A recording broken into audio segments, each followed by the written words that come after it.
Hi, good evening. I am Sri Architects from Tirupati. Good morning. మనం ఇంతకుముందు topic చెప్పినట్టుగా working plan గురించి and 2D plan design గురించి మనం చెప్తున్నాం అనమాట. అంటే 2D ప్లాన్ వర్కింగ్ ప్లాన్ వల్ల బిఫోర్ దట్ మనం ప్రీ ప్లాన్డ్గా చేసుకోవడం వల్ల అడ్వాంటేజెస్. అసలు వర్కింగ్ ప్లాన్స్ కానీ ఈ 2D ఫ్లోర్ ప్లాన్ కానీ ఎలా ఉండాలి?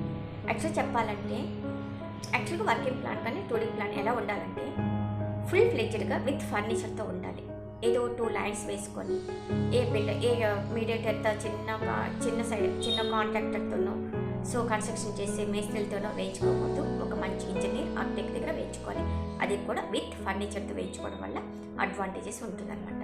ఫర్ ఎగ్జాంపుల్ చాలా మంది వచ్చేసి అన్ఎడ్యుకేటెడ్గా చేసి ఇచ్చిన ప్లాన్స్ వల్ల డైనింగ్ ఉంటుంది, ఇటు సైడ్ పూజా డోరు, ఇటు సైడ్ సిట్అవుట్ డోరు, ఇటు సైడ్ హాల్ డోరు, ఇటు సైడ్ బెడ్రూమ్ డోర్ పెడతారు, మధ్యలో డైనింగ్ ఇస్తారు. ఏంటంటే ఫర్నిచర్ వితౌట్ ఫర్నిచర్ ఎస్టిమేషన్ లేకుండా, అంటే ఫర్నిచర్ ఓపెన్ చైర్స్ చేస్తే డైనింగ్ గురించి చెప్పాలంటే ఫస్ట్ ఎలా డిజైన్ చేసుకోవాలంటే మనకు ఒక డైనింగ్ సెట్ చేసిన తర్వాత చైర్స్ అనేది మనం ఓపెన్లో మనం పర్సన్స్ అందరు కూర్చున్న తర్వాత కూడా మూవింగ్ స్పేస్ సరౌండింగ్ 3 feet ఉండాలి. అంటే మనకు డోరు, మనకి ఎక్కడైనా అక్కడ సెంట్ సిట్అవుట్ డోర్ ఉంది, లేదా కిచెన్ ఓపెనింగ్ వెళ్ళాలి, బెడ్రూమ్కి వెళ్ళాలి, అట్లీస్ట్ 3 feet ఉండాలి. అది డైనింగ్ టేబుల్స్ చైర్స్ బయటకు తీసి కూర్చున్న తర్వాత స్పేస్ అనమాట, అది మనం చూసుకోవాలి. ఎంత స్పేస్ మనకు ఉండదు, సైడ్ చిన్నది అనుకున్నప్పుడు వన్ కార్నర్ చేసి డోర్స్ అనేది డోర్స్ మనం ప్లానింగ్ చేసుకునేటప్పుడు అది డిస్టర్బ్ లేకుండా చేసుకోవాలన్నమాట. డైనింగ్ స్పేస్ విత్ ఫర్నిచర్స్ ఏది ఈచ్ అండ్ ఎవ్రీథింగ్ వచ్చేసి విత్ ఫర్నిచర్ చేసుకోవడం వల్ల చాలా అడ్వాంటేజెస్ ఉంటుంది. ఎందుకంటే ఇన్కన్వీనియంట్గా ఫీల్ అవుతాం. ఏదో ప్లాన్ చేసేసారని కాదు, విత్ ఫర్నిచర్ మూవింగ్ స్పేస్ మన పాత్వే ఎంతవరకు ఉంది, అట్లీస్ట్ 2.5 feet ఉందా మనం నడిచి వెళ్ళడానికి. ఫర్నిచర్ మన కాల్కి తగలకుండా ఉందా, మనకు ఫర్నిచర్ మనం ఓపెన్ చేసిన తర్వాత డిస్టర్బెన్స్ లేకుండా. ఈవెన్ కబోర్డ్స్ ఫస్ట్ వన్ వచ్చి కిచెన్ తీసుకుంటాం. కిచెన్ చాలా మంది వచ్చేసి ఒక కబోర్డ్స్కి 2.5 feet ప్లాట్ఫామ్ ఇచ్చాము, తర్వాత 2.5 ఇచ్చేసాము, కబోర్డ్స్ ప్లేస్ చేస్తారు. మనం ట్రేస్ కానీ మన యాక్సరీస్ ఓపెన్ చేసినప్పుడు మనకు డిస్టర్బెన్స్ లేకుండా మళ్ళీ స్పేస్ అనేది మనకు మూవింగ్ స్పేస్ ఉందా అని చూసుకోవాలి. కిచెన్ అది చాలా ఇంపార్టెంట్ అండి. మొత్తం ప్లానింగ్లో బిల్డింగ్ కన్స్ట్రక్షన్లో కిచెన్ చాలా ఇంపార్టెంట్. ఎందుకంటే మనకు మనీ ఎంత ఇంపార్టెంట్, ఫుడ్ అంత ఇంపార్టెంట్. ఎంత కష్టపడి ఎంత లగ్జరీ లైఫ్ ఉన్నా కూడా మంచి ఫుడ్ తినడం అనేది చాలా ఇంపార్టెంట్. ఇంట్లో ఉండే లేడీస్కి కిచెన్ స్పేసెస్గా ఉండడం వల్ల ఫుడ్ అనేది ఇంట్రెస్టింగ్గా చేస్తారు. మీనింట్ అనేది లేడీస్కి ఇవ్వాలి, ఏదో నేరోగా మాత్రమే ఇవ్వకూడదు.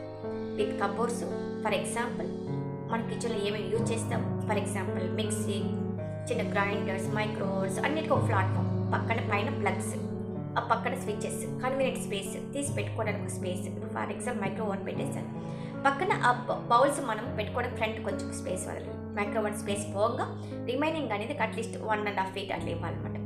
ఈ ప్లాట్ఫామ్ అనేది కూడా చాలా ఇంపార్టెంట్. ఇది ఒక ప్లాట్ఫామ్ చేసుకోవాలి. అంటే మన మామూలుగా యూజ్ చేసే మిక్సీస్కి, గ్రైండర్స్కి, మైక్రోవేవ్స్కి ఒక ప్లాట్ఫామ్, అది ఒక విడ్త్ అనేది అది డిఫరెంట్ ఉంటుంది. ఆ ఐటమ్స్ పోగా రిమైనింగ్ అనేది 1 feet or 1.5 feet ఇచ్చుకోవాలి. అప్పుడు ఇంట్లో ఉన్న కుక్ చేసే వాళ్ళకి చాలా కన్వీనియంట్గా ఉంటుంది. సెకండ్, స్టవ్ ఉంటుంది 4 burner. చాలా మంది 2 burner 2 feet ఇచ్చేస్తారు. మనం ఏ స్టవ్ వాడుతున్నాం, అంత స్పేస్ ఎంత ఉండాలి, అది బిఫోర్ దట్ ప్లానింగ్ ఉండాలి. మనం ఇంట్లో ఉన్న ఏ ఐటమ్స్ కిచెన్ యూజ్ చేస్తామో ఆ ఐటమ్స్ ప్రకారం బిఫోర్ దట్ డీటెయిల్గా 2D విత్ మెజర్మెంట్స్ ప్లాన్స్ అనేది చేసుకోవాలన్నమాట. దీనివల్ల ఏమవుతుందంటే మనకు కన్వీనియంట్గా ఉంటుంది, ఇంట్రెస్టింగ్గా ఇంట్లో ఉన్న లేడీస్ కానీ ఎవరికైనా కానీ కుకింగ్ చేయడం చాలా ఇంట్రెస్టింగ్ అనిపిస్తుంటుంది. ప్రతి ఈచ్ అండ్ ఎవ్రీథింగ్కి ప్లాన్ చేసుకోవాలి. ప్లగ్గింగ్ కూడా మనకు వచ్చేసి కన్వీనియంట్గా ఉందా లేదా, ప్లగ్ ఆన్ అండ్ ఆఫ్ కూడా కన్వీనియంట్గా ఉందా లేదా, ప్లగ్ ఎలక్ట్రిక్ సపోర్ట్స్ కూడా బిఫోర్ ద ప్లాన్ చేసుకోవాలి. ఇంకో విషయం, అబోవ్ ప్లాట్ఫామ్ చేస్తూ ఉంటారు. Above platform kitchen above platform చేసినప్పుడు ఆ ఇంట్లో ఉన్న లేడీస్ ఫస్ట్ వచ్చి మనం తీసుకెళ్ళి హైట్ పెట్టించుకోవాలి. ప్రతి టాప్ ఐటమ్ అనేది ఇంట్లో లేడీస్కి అనేది అందుతుందా లేదా ఆ కన్వీనియంట్ చూసుకోవాలన్నమాట.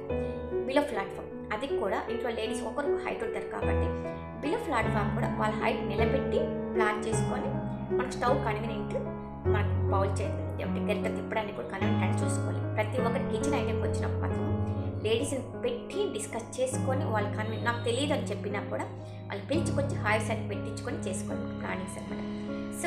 బిల్డింగ్ అంటే ఈ ఇంటీరియర్స్కి వస్తుంది సంబంధించాలంటే మనము వర్కింగ్ ప్లానే ఒకటి కన్స్ట్రక్ట్ చేసుకుంటాము.